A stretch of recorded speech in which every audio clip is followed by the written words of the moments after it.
Hey everyone, you're listening to Athletes Beyond the Mind, a sports psychology and mental training podcast. Athletes Beyond the Mind is brought to you by Close the Gate Hoops and Close the Gate Hoops Mindset. Thank you for listening, and we hope you enjoy this episode. Good morning, everyone, or I guess good afternoon, depending on when you're listening to this. This week's topic, we're focusing on controlling the controllables. This is a fascinating topic because it seems really simple and easy. Like, yeah, I'm going to control what I can control and let go of what I can't. But it's a little bit more than that, and learning how to do that is just as important as knowing what it is. So, to start off, I always like to talk about this control zone. There's 3 zones to this. There's what we can control, what we can influence, and then what's totally out of our control. And those 3 zones are all important to everything that we do, and they're all vital to our success in whatever stage or whatever thing you're doing. So that's in sports, academics, life, work, whatever. Knowing those 3 zones and being able to understand them and know about them and understand what's part of each one of them, that's how you're going to be successful moving forward. So that very first zone, that is what you can control, exactly what's in your zone of control. And that's usually like your actions, your behaviors, your thoughts, your emotions, your attitude. You. That's what you can control. Your effort as well. That's a really big one to remember, is that you can control your effort. All of that you can control, that's where you can focus on, like, okay, if I do this, I can do this better, even though I may not enjoy something, let's have a little bit more positive of an attitude. Like, maybe that's not my favorite drill, but I'm going to have a positive attitude and put a ton of effort in it anyways, because I know it can get me better. Maybe you don't like presenting in front of people, but it's part of your grade, so you can control the effort you put in, the way you practice, your attitude behind it, how you present in general. And again, that example can be used for anything you do. What you control is your behaviors, your thoughts, your emotions, your actions, your attitudes, your effort. You. You control you and what you can do. But then that second circle, that's where it gets a little bit interesting. It's because what you can influence. And that can shift from day to day, time to time, what you're influencing. This could be the people around you. This could be your environment. This could be something of a bigger stage. Maybe you're part of a club or a group or something that has more of an impact. So your actions and stuff influence those around you a little bit differently. You influence the energy around you. You influence just so many different things. So this is that first circle of what you can control. That's kind of small. That's you. And then you get that slightly bigger circle, and that's what's around you, what you can influence around you, the people around you, that environment. And that's really important too, because if you know you have a stronger influence on something, maybe you're a coach, for example, so you have a pretty strong influence on your players around you. So knowing that, how are you going to be a good influence, a more positive influence? Showing them that, the effort you're putting in equals a good effort of what they're putting in. If I'm going to put an effort into coaching and make it enjoyable and also a way they can improve, then that influences the players to want to put effort into you and listen to what you're saying and work harder and be better for you as well. And that kind of goes opposite too. Like, if you're a player, if you notice your coach just doesn't really care, or they're just doing whatever drill they can think of off the top of their head, or they're not really looking at the stats of where the team can improve, you probably don't really want to do those drills or work on what they're working on. But that's again where it goes back to that inner circle, that what you can control. That's where you, like, yeah, the coach isn't influencing you in a great way. That's where you go back to you and you're like, okay, just because I don't agree with what the coach is saying or the way we're doing this, they're still the coach. I need to respect them. If you want to have a conversation, you can do it respectfully. But then you're going to go back to you and be like, I'm still going to work my butt off at practice.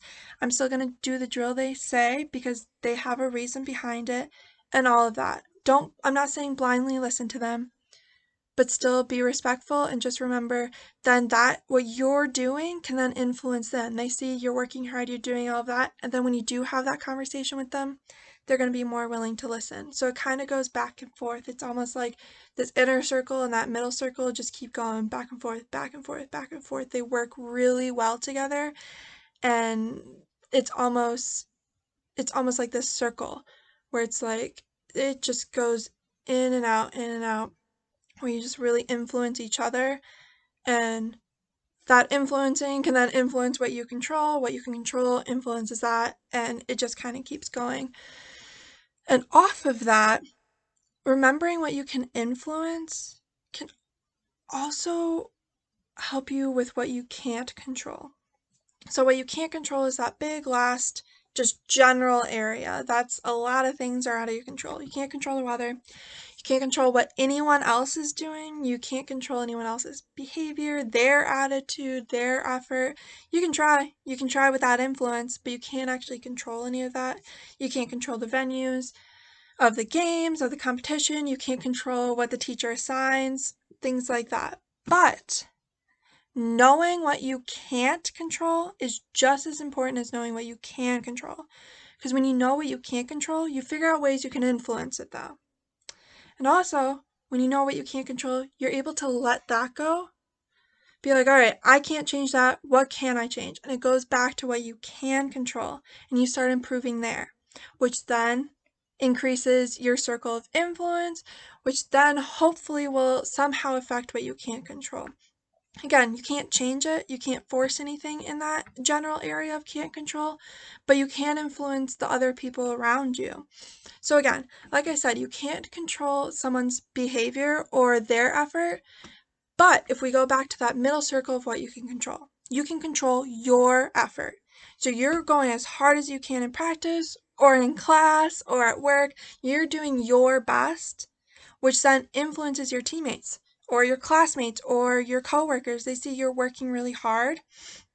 They're like, oh, okay, cool. So we can work really hard too. I'm going to match their energy. I'm going to match their effort, which then influences, all those people around you, influences more people around you. And then just because you can't control someone else's effort, if they're the only ones not trying hard, they're going to get influenced by everyone else, and then their effort hopefully will go up. So again, you can't control it, but you can influence it by influencing those around you, by what you can control. And I know that can be hard. There are some days I remember at practices when it'd be like, I feel like I'm the only one trying, which wasn't always true, but it felt like it. I was like, I'm the only one putting out effort here, and it's really frustrating because no one else is, so then I wouldn't want to, and then it just kind of spirals downhill. So I'm not saying it's easy to remember that. If people aren't matching your effort or your energy, it can be really hard to let that go. But it is really important because you also don't know what's going on with them. Maybe it's just a really bad day for them and they can't match that effort today. But tomorrow, they're going to remember what you did. Remember, you didn't yell at them, you just kept doing you. And they'll feel a little bit more comfortable to match that. And that's part of it too. You never know what anyone else is going through, which is why you can't control them. You can control yourself, and you know when you've had a bad day, or when things just aren't going right, you just kind of feel stuck sometimes. Well, other people have that too. So remembering that and remembering that you can't control them, but you can be there for them is really all that matters. You control your effort and what you're doing. Remember what others are doing and like how they're kind of hesitating and things like that or whatever it could be. And you let go of what they're doing. You're supporting them and being there for them and still bringing your effort, but you're not trying to control what they're doing. You're not yelling at them. You're not doing any of that because yelling never works. It just doesn't. But you support them. Maybe you check in with them too. See if something's wrong. See if there's something you can do.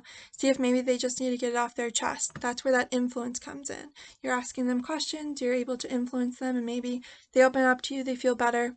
And they're able to bring that effort that you're expecting from them or that they usually bring. But these circles of control and these areas of control that I call them anyways, so that what you can control, what you can influence, and what's out of your control, those can also change pretty frequently. So maybe there's certain moments where like you don't have control over something, like maybe you're in a play.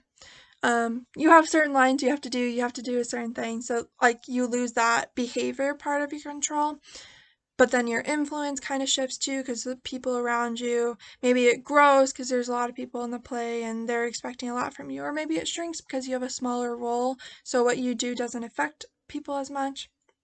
And then again, that area of not control, you can't control if other people remember their lines, you can't control the scenery, you can't really control the script or anything as well. So your areas of control will shift every day and shift with the moment you're in. And that's important to remember too. It's never going to be exactly the same at the exact same moment or with the exact same situation.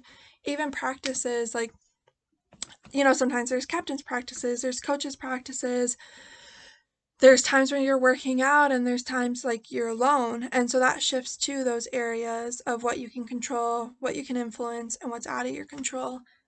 So adjusting to those on the fly, knowing what you can do with that, and just feeling out what you can control and remembering that and letting go of what you can't.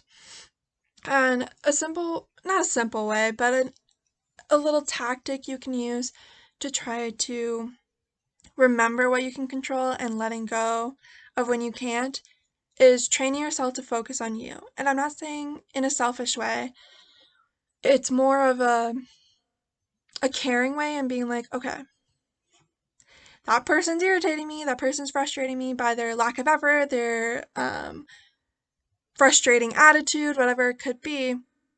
If you just let your thoughts only focus on that person that's bothering you or focus on that moment that's causing you anger and frustration and maybe being an obstacle to you, if you're letting your thoughts always focus on those outside things instead of you, you're not really going to have that chance to grow. So instead, you have to do kind of a check in throughout the day. Notice where your thoughts are, notice what you're thinking about.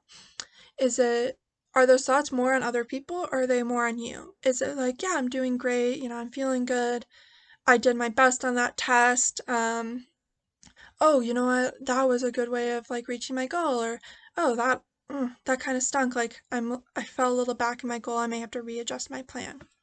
Not saying the thoughts are always positive that way, but being able to do that and noticing your thoughts are that versus, God, that person got in my way, or this person's walking so slow, I can't believe my teammate like missed that shot, I can't believe this, blah blah blah blah.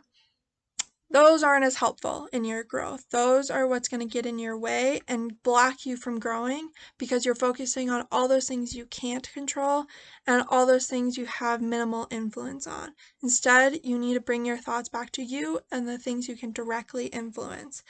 And with that, as you kind of train yourself to do that, doing those check-ins, noticing where your thoughts are, you're going to notice you're going to get better at that.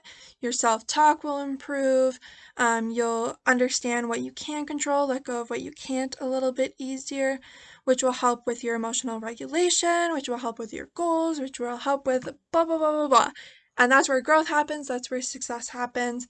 And that's a way to train your mindset. Is your mindset always on other people or is it on you? Your mindset needs to be more on you.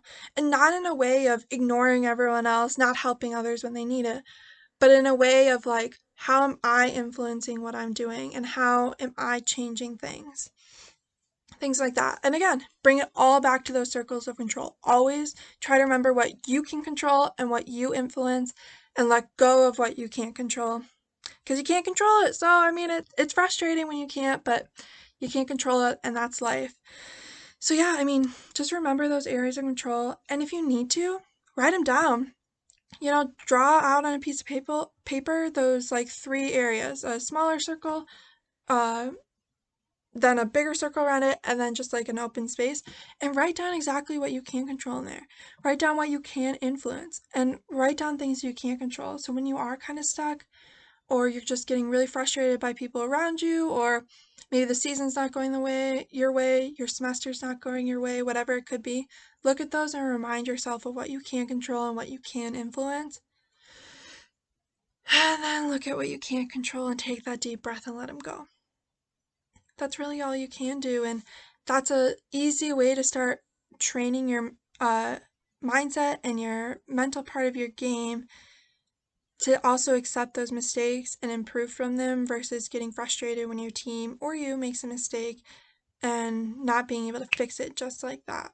That's what all these areas of control is about, being able to let go of things, focus on yourself, and get that growth and success where you need it. Thank you all for listening to Athletes Beyond the Mind, a mental skills and sports psychology podcast. Please follow us on all social media at CTG Mindset.